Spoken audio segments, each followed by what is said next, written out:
Hey everyone, Eric on Paper. I'm Eric, and I'm really excited to show you this snake eyes drawing that I did. And interestingly, it started off as a Deadpool drawing, but I thought, hey, might as well change it up. So to begin with, as I mentioned, this started off as a Deadpool drawing, but I thought that Snake Eyes is a character I hadn't tackled before, and he'd be kind of neat. So really starting off with a basic pose, and that's what you try to do for all your poses, is get the anatomy right, get the pose and attitude right. So everything else really becomes like an accessory. Uh, Snake Eyes, visor and gauntlets and everything like that, for example. It's pretty cool. I recently got a new eraser that I like. I call it the Sniper. Forget exactly what it's called, but it is really good for cleaning up lines. And one of my goals is to work on really cleaning up my pencils, getting them tighter, which is just shows more professionalism in your work. Not 100% there yet, but I'm working on it. And yeah, in the shading of it, keeping mindful of what textures you want to convey, what information you're conveying, but also looking at the character's costume, and especially if they have various wardrobe changes. Like off camera, I have a Snake Eyes action figure. It's a 12-inch one that I'm referencing, and I don't think it's based on the original comics appearance, but it seems like the characters look varied. I know that the movies gave him a different look than the comics and the toys. Whatever. It's all up to interpretation.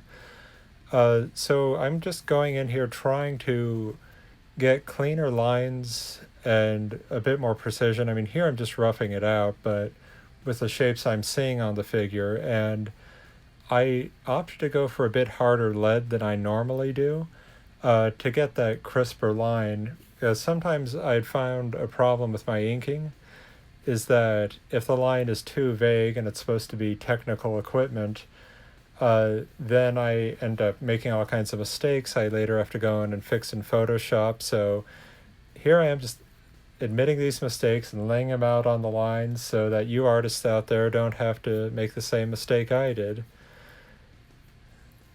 And yeah, when I was drawing the character, it's really tempting to skip ahead to the really fun stage, which is all the shading and rendering. But what really gets people excited are the artists who capture all the little details. And when you really observe and look at the Tanto knives, Tanto, I think I said it right one of those times. But is stuff like the embroidery and really all the flashier details on the wardrobe that really will help set your work apart from someone who just rushed through it or blocked it in. And yeah, as an artist, sometimes I get really impatient. I just want to draw all the really cool stuff, but what you really have to do is research and look at the items that you're drawing or rendering, because it gives so much credibility to the character and to the drawing. Now, I say this drawing is part of a process. All artists need to keep growing, keep challenging themselves. I'm likely going to look back on this in a couple months and realize, oh, I cut some corners here and there.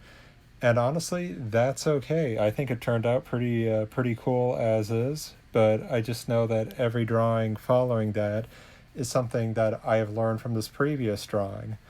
So now we're about to get to my favorite part, which is the shading and rendering. Uh, and what I'm finding here works as blocking in solid shapes for the shadows. And then since I like a lot of fading and rendering just in cross hatching, it helps to know where the hatching is coming in and out of. So just blocking as many solid shapes as you possibly can. If you're the type of person who doesn't like a lot of rendering and feathering, well, that's really cool too. You can get some pretty neat looks on that. Like Mike Mignola doesn't do a lot of shading, for example. I also think of like Bruce Timm didn't do a lot of shading, you can get kind of a cool retro Silver Age look, in my opinion, or an animated look. I am so firmly rooted in like the 90s comic artist, but I do enjoy some Silver Age work.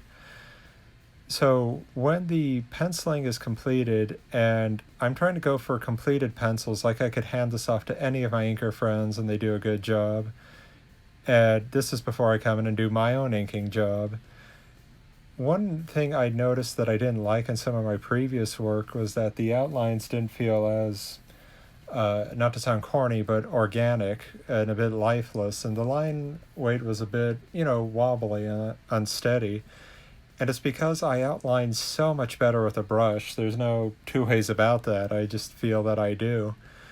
But then to do the refinements, I had to go in and use my Micron pens. Now with the Micron pens, I use it to do all the technical equipment, but then do a lot of the feathering, a lot of the additional details to really give it bulk and volume. And one of the things is, even with technological pieces, if they are too perfect, there'll be a jarring contrast. So I did a little bit freehand, and here I'm using a sand eraser. It's pretty abrasive. You can't use it to clean up huge dark spots, but what I am using it for is to clean up any smudges or smears that can happen while you're using brush inks or something like that. It could be something unavoidable, like, oh, my hand smeared it. And just using in the microns to fill in some additional details. And Snake Eyes, and I think he's pretty cool. Yeah, so Snake Eyes is a lot of fun to draw. I might consider doing other G.I. Joe characters. I'm trying to branch out, even doing maybe some Star Wars characters, because, I love that universe. So, yeah, just let me know other characters you'd like to see in the comments below. If you're interested in purchasing any of my work, I have an Etsy store. It's just look up Eric on Paper. And thank you for watching this video. I'll try to put up some more Spider-Man 4 content soon. I've been working on some animatics. Let me know if you'd want to see those down below, if I can share them. And it is really hot out, so I hope you're all staying cool. And keep telling your stories.